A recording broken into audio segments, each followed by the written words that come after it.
Olá, vamos começar nossa análise de hoje mergulhando fundo no Salmo 5.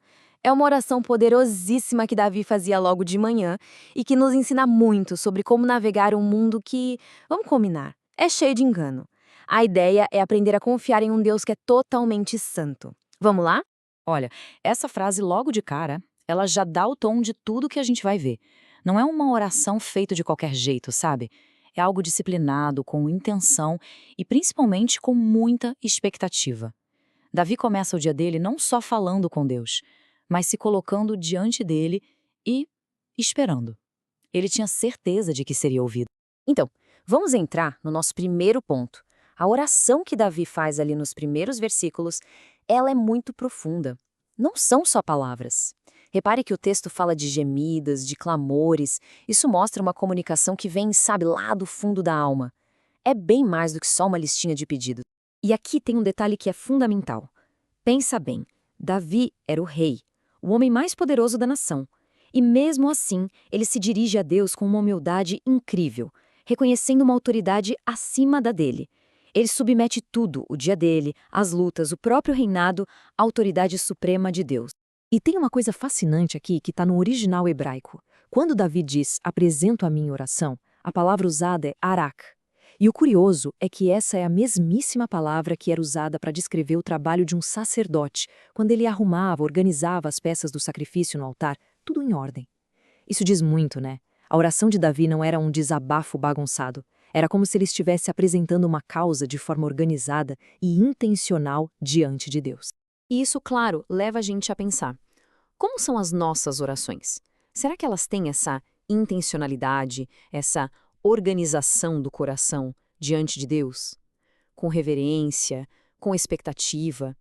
Ou às vezes acabam sendo só aquela lista de coisas que a gente recita correndo antes de começar o dia? Bom, e por que Davi tinha essa confiança toda? Isso nos leva ao nosso segundo ponto, o caráter de Deus.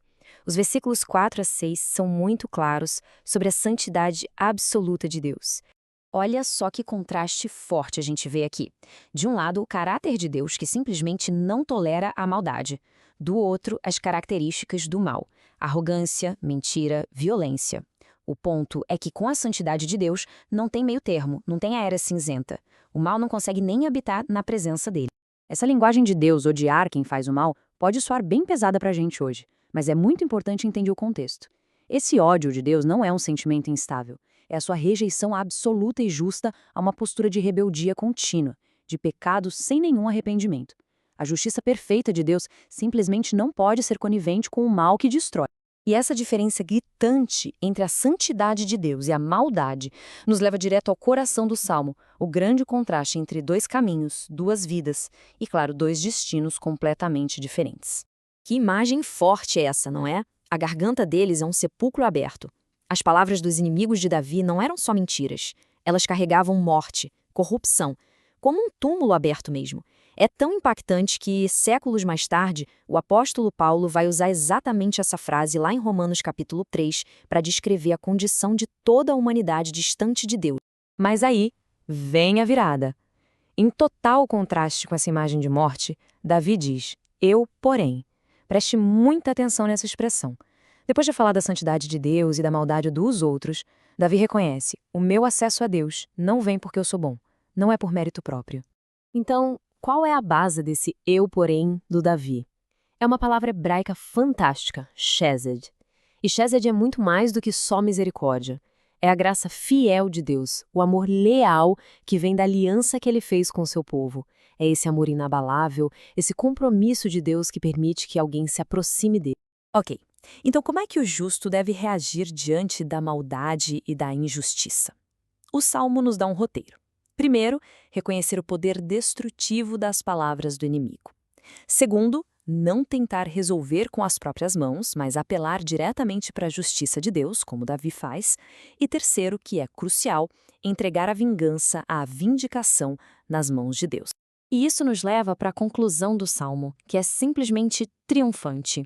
Onde antes tinha lamento e angústia, agora a gente encontra alegria, segurança, tudo isso baseado na proteção que Deus oferece para quem confia nele. Olha só essa lista, essa verdadeira cascata de bênçãos que aparece nos versículos finais. Confiar em Deus não leva a uma vida passiva. Pelo contrário, leva a alegria, a cantos de júbilo, a defesa divina, a uma bênção que nos cerca. O resultado da confiança é uma segurança cheia de alegria. E tem mais um detalhe incrível. Quando o Salmo fala escudo, a palavra hebraica usada é tsina.